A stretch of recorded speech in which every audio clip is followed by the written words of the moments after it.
ఒక మంత్రి గారి బిడ్డ చెప్తున్నది. ఎవరో చిన్న చితక మనిషి కాదు. మంత్రి గారి ఇంటి మీదకి పోలీసులు పోయినరు. మంత్రి గారి ఇంట్లో ఎవరినో దాచిపెట్టినరు.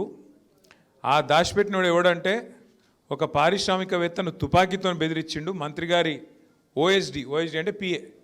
ఆ పిఏ తుపాకీ పెట్టి బెదిరించిండు.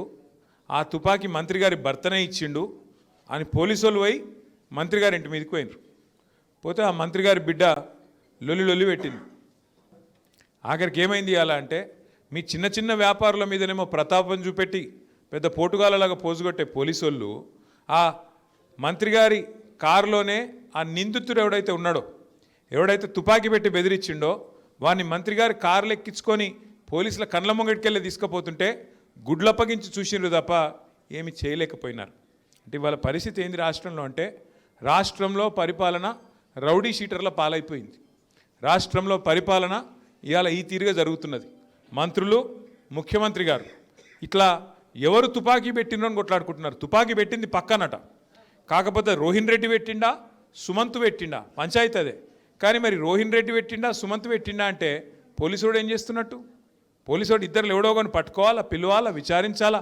అట్లెట్లా పెడతావు? ఇదేమి రౌడీ రాజ్యమా అని అడగాల. అది ఏదీ లేదు. పంపకాలు సెటిల్మెంట్ల ప్రభుత్వం నడుస్తున్నది. ఆ మధ్యన సినిమా వచ్చింది దండుపాలెం అని. ప్రత్సంగా దండుపాలెం బ్యాచ్ నడుపుతున్నది ఈ రాష్ట్రాన్ని. క్యాబినెట్ మీటింగ్ అంటే క్యాబినెట్ మీటింగ్ లెక్కలేదు అది. అలీబాబా అరడజన్ దొంగలు కలిసి మీటింగ్ పెట్టుకున్నట్టున్నది. ఆడ గంత గలీజ్ వ్యవహారం నడుస్తుంది. నీకెంత నాకెంత. ప్రజల గురించి పట్టింపు లేదు. ప్రజల ఇచ్చిన హామీల గురించి పట్టింపు లేదు. పేదవాడి బతుకుదెరువు ఏమవుతుందన్నది లేదు. హైదరాబాద్లో రియల్ ఎస్టేట్ ఏమైంది, వ్యాపారం ఏమైంది, ఏది ఎట్లా నడుస్తున్నది, ఏ ఫికర్ లేదు. కేవలం మనం అందిన కాడికి దోసుకో, ఎక్కడనో తీసుకుపోయి దాసుకో, ఇదే సిద్ధాంతం. ఏంది పంచాయతీలు? నిన్న ఇంకో ఐఏఎస్ అధికారి రాజీనామా చేసిండు. మద్యం కాంట్రాక్ట్లలో అదేదో ఉంటుంది అటు హాలోగ్రామో బీలోగ్రామో, దాని మీద బాటిల్ మీద వేసే ఏదో దానికోసం ఆ స్టిక్కర్ కోసం ఆ కాంట్రాక్ట్ కోసం ముఖ్యమంత్రి గారు అల్లుడు మనసు పడ్డాడట. దాని మీద నాకు కావాలి అన్నాడట. ఇదే దాని మీద మళ్ళా మంత్రి గారి కొడుకు మనసు పడ్డాడట. జూపల్లి కృష్ణారావు కొడుకు అంటే రేవంత్ రెడ్డి అల్లుడు, జూపల్లి కృష్ణారావు కొడుకు, ఇద్దరు ఒకటే టెండర్ మీద పడ్డారట. పడే వరకు మధ్యలో పాపం ఈ అధికారి ఉండే రిజ్వీ. ఏం చేయాలి ఆయనను ఈయనను ఇద్దరిని ఒప్పించలేక చివరికి ఇక అతను కాదరాబాయ్ అని చెప్పి దండం పెట్టి ఉద్యోగం విడిచిపెట్టి ఆయన వెళ్ళిపోయాడు. అంటే ఏ రకమైన దౌర్జన్యాలు, ఏ స్థాయిలో వీళ్ళ దుర్మార్గాలు, ఏ స్థాయిలో అరాచకాలు జరుగుతున్నాయో దాన్ని బట్టే చెప్పొచ్చు. ఏం కోరుకుంటారు హైదరాబాద్లో ఎవరైనా?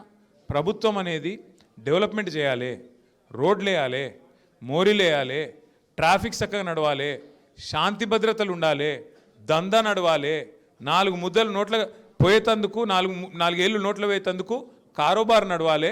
అంటే పరిశ్రమలు రావాలి, ఐటీ రంగం పెరగాలి, రియల్ ఎస్టేట్ నడవాలి.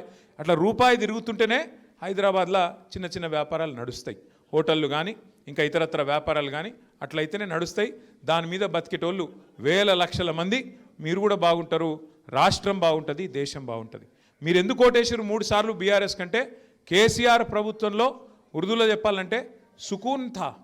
అంటే కేసీఆర్ हुकूमत में जो है एक सुकून का एक भाईचारा, एक अमन के साथ खुशहाल एक माहौल था. అంటే మంచి వాతావరణం ఉండే. ఒక అన్నదమ్ముల లెక్క హిందూ ముస్లిం పంచాయతీ లేదు, ఏ రకమైన మీకు వేధింపులు లేవు, ఏదైనా వ్యాపారం చేసుకుంటే అడిగేటోడు లేడు, ఇక్కడ ఎట్లా అట్లెట్లా అని తిట్టేటోడు లేడు, అనవసరంగా మీ బిజినెస్లో ఏలు పెట్టేటోడు లేడు, రౌడీ షీటర్లు లేరు, ఈ రకమైన పరిస్థితి లేదు. కానీ ఈరోజు ఈ 2 ఏళ్లలో ఇచ్చిన ఒక్క మాట నిలబెట్టుకోలే, ఇచ్చిన ఒక్క హామీ నిలబెట్టుకోలే. ఇంకా ఏమన్నా మంచి చేస్తారేమో అనుకుంటే వచ్చి చెడు చేసుడు తప్ప మంచి చేసింది అయితే ఏం లేదు. ఇవాళ జూబ్లీ హిల్స్లో జరుగుతున్న పోటీ ఏదైతుందో 2 దీని మీద జరుగుతున్నది. కారు కావాలన్నా బుల్డోజర్ కావాలన్నా ఆలోచించుకోండి.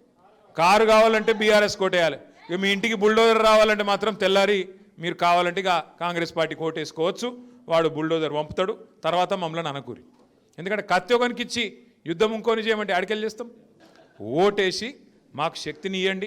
ఇచ్చినట్టయితే మీకు ఇచ్చిన మాట నిలబెట్టుకునే అవకాశం ఉంటుంది.